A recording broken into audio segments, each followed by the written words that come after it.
Big boss Kannada season 12 ಯಶಸ್ವಿಯಾಗಿ ಮುಗಿದಿದೆ. ಗಿಲ್ಲಿ ನಟ ಈ ಸೀಸನ್ ನ ವಿನ್ನರ್ ಆಗಿ ಹೊರಹೊಮ್ಮಿದ್ದಾರೆ. ಅಶ್ವಿನಿ ಗೌಡ ರನ್ನರ್ ಅಪ್ ಆಗಬಹುದೆಂಬ ನಿರೀಕ್ಷೆ ಇತ್ತು, ಆದರೆ ಎರಡನೇ ರನ್ನರ್ ಅಪ್ ಆಗಿ ತೃಪ್ತಿ ಪಟ್ಟುಕೊಳ್ಳಬೇಕಿದೆ. ಆದ್ರೆ ಬಿಗ್ ಬಾಸ್ ಮುಗಿದ ದಿನದಿಂದ ಅಶ್ವಿನಿ ಗೌಡ ಮೀಡಿಯಾ ಮುಂದೆ ಕುತ್ಕೊಂಡು ಗಿಲ್ಲಿ ವಿರುದ್ಧ ಆಕ್ರೋಶವನ್ನ ಹೊರಹಾಕುತ್ತಿದ್ದಾರೆ. ಹೌದು, ಬಿಗ್ ಬಾಸ್ ಟ್ರೋಫಿಗೆ ಗಿಲ್ಲಿಯೇ ಈ ಬಾರಿ ಅರ್ಹ ಎಂಬ ಅಭಿಪ್ರಾಯ ಹಲವರಲ್ಲಿ ಇತ್ತು. ಹಲವರು ಗಿಲ್ಲಿನೇ ಗೆಲ್ಲಬೇಕು ಎಂದು ಬಯಸಿದ್ದರು. ಇದಕ್ಕೆ ಕೈಗನ್ನಡಿಯೇ ಗಿಲ್ಲಿ ಗೆದ್ದ ನಂತರ ನಡೆದ ಸಂಭ್ರಮಾಚರಣೆ, ಅಭೂತಪೂರ್ವ ಮೆರವಣಿಗೆ. ಆದ್ರೆ ಗಿಲ್ಲಿಯ ಈ ಗೆಲುವನ್ನು ಇಬ್ಬರು ಮಾತ್ರ ಇವತ್ತು ಕೂಡ ಒಪ್ಪಲು ತಯಾರಿಲ್ಲ. ಇಬ್ಬರಿಗೆ ಸಹಿಸಿಕೊಳ್ಳಲು ಸಾಧ್ಯವಾಗುತ್ತಿಲ್ಲ. ಆ ಪೈಕಿ ಒಬ್ಬರು ಅಶ್ವಿನಿ ಗೌಡ ಆದರೆ ಮತ್ತೊಬ್ಬರು ಧ್ರುವಂತ್. ಇದಕ್ಕೆ ಪುರಾವೆ ಎನ್ನುವಂತೆ ಗಿಲ್ಲಿ ನಾನು ಬಡವ ಎಂಬ ಸಿಂಪತಿ ಕಾರ್ಡ್ ಅನ್ನ ಉಪಯೋಗ ಮಾಡಿ ಗೆದ್ದಿದ್ದಾರೆ ಎಂಬ ವಾದವನ್ನು ಇಬ್ಬರು ಮಾಡುತ್ತಿದ್ದಾರೆ. ಗಿಲ್ಲಿ ನಿಜವಾದ ಬಡವನ, ನಿಜವಾದ ಬಡವ ಬೇರೆ, ಬಡವನ ರೀತಿ ಗೆಟಪ್ ಹಾಕೊಂಡು ಬದುಕೋದು ಬೇರೆ ಎಂದು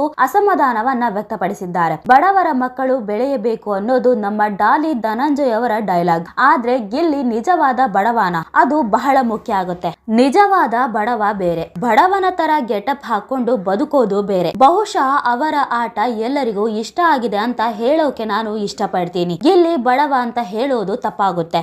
ಇನ್ನು ಇದು ಕಾಮಿಡಿ ಶೋ ಅಲ್ಲ, ವ್ಯಕ್ತಿತ್ವದ ಆಟ. ಇನ್ನೊಬ್ಬರನ್ನ ಕೆಳಗಿಟ್ಟು ಇನ್ನೊಬ್ಬರ ವ್ಯಕ್ತಿತ್ವವನ್ನು ಕೆಳಗಿಟ್ಟು ಕಪ್ಪು ಒಬ್ಬರಿಗೆ ಕೊಡ್ತೀನಿ ಅಂದ್ರೆ ಒಂದು ಟಾಸ್ಕ್ ಆಡುವುದಿಲ್ಲ, ಒಂದು ಏನೂ ಮಾಡುವುದಿಲ್ಲ, ಮನೆಯಲ್ಲೂ ಒಂದು ವ್ಯಕ್ತಿತ್ವದ ಪ್ರದರ್ಶನ ಇರುವುದಿಲ್ಲ.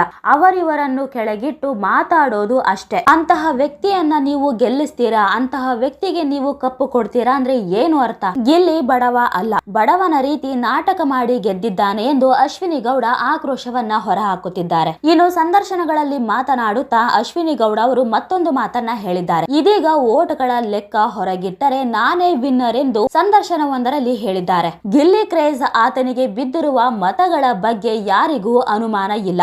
ಆದ್ರೆ ಅಶ್ವಿನಿ ಗೌಡ ಮಾತ್ರ ಇದನ್ನ ಒಪ್ಪಲು ಸಿದ್ಧರಿಲ್ಲ. ನನಗೆ ಬಂದಿರುವ ಮಾಹಿತಿಯ ಪ್ರಕಾರ ಗಿಲ್ಲಿಗೆ ಬಂದಿರುವ ವೋಟ್ಗಳಿಗೂ ನನಗೆ ಬಂದಿರುವ ವೋಟ್ಗಳಿಗೂ ಅಜಗಜಾಂತರ ವ್ಯತ್ಯಾಸ ಇದೆ. ವೋಟ್ ಲೆಕ್ಕ ಹೊರಗಿಟ್ಟರೆ ನಾನೇ ವಿನ್ನರ್. ಇದು ಯಾವುದೇ ಕಾಮಿಡಿ ಶೋ ಅಲ್ಲ, ಇದು ವ್ಯಕ್ತಿತ್ವದ ಆಟ. ಆದರೆ ಇಲ್ಲಿ ಯಾವ ಮಾನದಂಡದ ಮೇಲೆ ಒಬ್ಬ ವ್ಯಕ್ತಿಯನ್ನು ಆಯ್ಕೆ ಮಾಡಿದ್ದಾರೆ ಎನ್ನುವುದು ಗೊತ್ತಿಲ್ಲ. ಇಲ್ಲಿಯವರೆಗೂ ಬಿಗ್ ಬಾಸ್ಗೆ ನನ್ನಂತ ಪ್ರಬಲ ಸ್ಪರ್ಧಿ ಬಂದಿಲ್ಲ.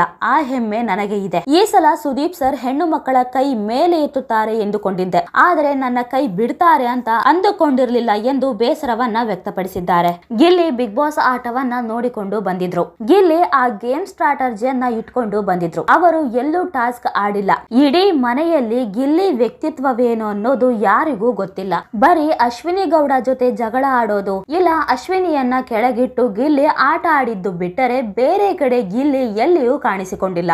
ಗಿಲ್ಲಿ ತುಂಬಾನೇ ಸ್ಟ್ರಾಟಜಿ ಕಾರ್ಡ್ ಅನ್ನ ಪ್ಲೇ ಮಾಡ್ತಾರೆ. ನನ್ನನ್ನ ಟ್ರಿಗರ್ ಮಾಡಿದ್ರೆ ಎಲ್ಲಿ ಜಗಳ ಆಗುತ್ತೆ ಅನ್ನೋದು ಸರಿಯಾಗಿ ಗೊತ್ತಿತ್ತು. ನಾನು ಕ್ಯಾಪ್ಟನ್ ಆಗ್ಬಾರ್ದು ಅನ್ನೋ ಪ್ಲಾನ್ ತುಂಬಾನೇ ಮಾಡ್ತಿದ್ರು.